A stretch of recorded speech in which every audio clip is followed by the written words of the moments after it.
শুভ সন্ধ্যা। Share বাজারের মূল খবর ডেইলি মার্কেট আপডেটে আপনাদের স্বাগতম।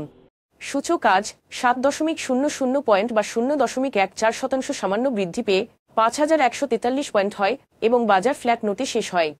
বাজারের লেনদেনের পরিমাণ ছিল 360 কোটি টাকা, যা আগের দিনের তুলনায় 12.49% বেশি। টেলিকমিউনিকেশন খাত থেকে গ্রামীণফোন, ব্যাংকিং খাত থেকে মিডল্যান্ড ব্যাংক, ইসলামী ব্যাংক এবং আল আরাফা ইসলামী ব্যাংক, শিল্প খাত থেকে খান ব্রাদার্স পিপি ওভেন ব্যাগ ইন্ডাস্ট্রিজ এবং আফতাব অটোমোবাইলস আজ সূচকের বৃদ্ধিতে মূল ভূমিকা রাখে।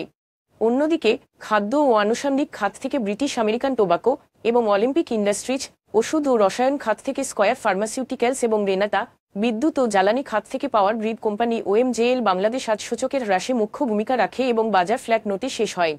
খাতভিত্তিক লাভ লোকসানের হিসেব অনুযায়ী টেলিকমিউনিকেশন খাতে আজ সর্বোচ্চ 0.71% এবং আইটি খাত থেকে দ্বিতীয় সর্বোচ্চ 0.67% মূল্য বৃদ্ধি পায়। অন্যদিকে এনবিএফআই খাতে আজ সর্বোচ্চ 1.50% মূল্য হ্রাস পায়। মূল্য বৃদ্ধি পাওয়া শীর্ষ 20-এ আজ টেক্সটাইল খাতে 5টি এবং আইটি খাতে 2টি করে কোম্পানি রয়েছে। স্টাইলক্রাফট লিমিটেড, ইনফরমেশন সার্ভিসেস নেটওয়ার্ক এবং শাফকো স্পিনিংস মিলস কোম্পানি আজ সর্বোচ্চ লাভ করেছে, যেখানে national feed mill, premier leasing and finance এবং ফার্স্ট ফাইন্যান্স আজ সর্বোচ্চ মূল্য হারায়। ন্যাশনাল ফিড মিলের শেয়ারের দাম আজ কোম্পানিটির কর্পোরেট ঘোষণার পরে উল্লেখযোগ্যভাবে পতন হয়েছে। কোম্পানিটি 2024 সালের জন্য 365% নেগেটিভ ইপিএস রিপোর্ট করেছে। উপরন্তু কোম্পানিটির উক্ত বছরের জন্য কোন লভ্যাংশ না দেওয়ার সিদ্ধান্ত সম্ভবত বিক্রয় আরও কমে এসেছে, যার ফলাফল শেয়ার দরের উল্লেখযোগ্য পতন। তবে বাকি শেয়ারগুলোর কোন মূল্য সংবেদনশীল তথ্য জানা যায়নি। গত 3 মাসের গড় লেনদেনের তুলনায় আজ জুট স্পিনার্স, ইস্টার্ন ব্যাংক এবং অ্যাটলাস বাংলাদেশের লেনদেনের পরিমাণ উল্লেখযোগ্যভাবে বৃদ্ধি পেয়েছে।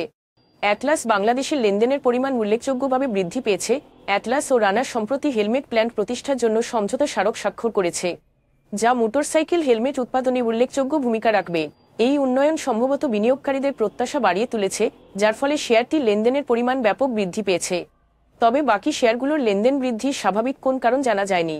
আজকের শীর্ষ দুটি সংবাদ: ক্রমবর্ধমান আমানতের হার এবং কেন্দ্রীয় ব্যাংকের নেওয়া পদক্ষেপগুলি তেমন কোন কার্যকরী ভূমিকা না রাখায় বাংলাদেশের ব্যাংকিং খাত তীব্র তারল্য সংকটের মুখে রয়েছে। ক্রমবর্ধমান খেলাপি ঋণ, আমানতের শ্লথ গতি, স্বল্প পরিমাণে ঋণ পুনরুদ্ধার এবং জনসাধারণের আস্থায় ভাতা, বিশেষ করে শরিয়ার ভিত্তিক ব্যাংকগুলির ক্ষেত্রে সমস্যাটিকে আরও জটিল করে তুলেছে। সেন্ট্রাল ব্যাংক সমর্থিত আন্তঃব্যাংক ঋণ পদ্ধতিগুলি অকার্যকর প্রমাণিত হয়েছে। আন্তঃব্যাংকের সুদের হার রেকর্ড উচ্চতায় যাচ্ছে। 90 দিনের ঋণ 13.5% এবং কল মানি রেট গড়ে 10.04% হয়েছে। বিশেষজ্ঞরা সম্পদ ও দায়ের অমিল এবং খেলাপি ঋণের চাপ অর্থ সংকট আরও বাড়িয়ে তুলছে, সেই সাথে সন্দেহজনক মূলধনের বহিঃপ্রবাহ এবং ব্যাংকের বাইরে গোপন রিজার্ভের কারণে আরও বেড়েছে এই সংকট। প্রধান উপদেষ্টা মুহাম্মদ ইউনূসের নেতৃত্বে একনেক সভা শেষে পরিকল্পনা উপদেষ্টা অধ্যাপক ওয়াহিদুদ্দিন মাহমুদ বলেন, অর্থনৈতিক চ্যালেঞ্জ মোকাবিলায় মন্ত্রণালয়গুলোকে দ্রুত গতিতে উন্নয়ন প্রকল্পে এগিয়ে নেওয়ার পরিকল্পনা করছে অন্তর্বর্তীকালীন সরকার। রাজনৈতিক অস্থিরতা, শ্রমিক ধর্মঘট, উচ্চ সুদহার এবং ক্রমবর্ধমান মুদ্রাস্ফীতির চাপকে উপেক্ষা করে তিনি অর্থনৈতিক উন্নয়নকে অগ্রাধিকার দিয়ে দ্রুত প্রকল্প বাস্তবায়নের দিকে মনোনিবেশ করার উপর জোর দেন।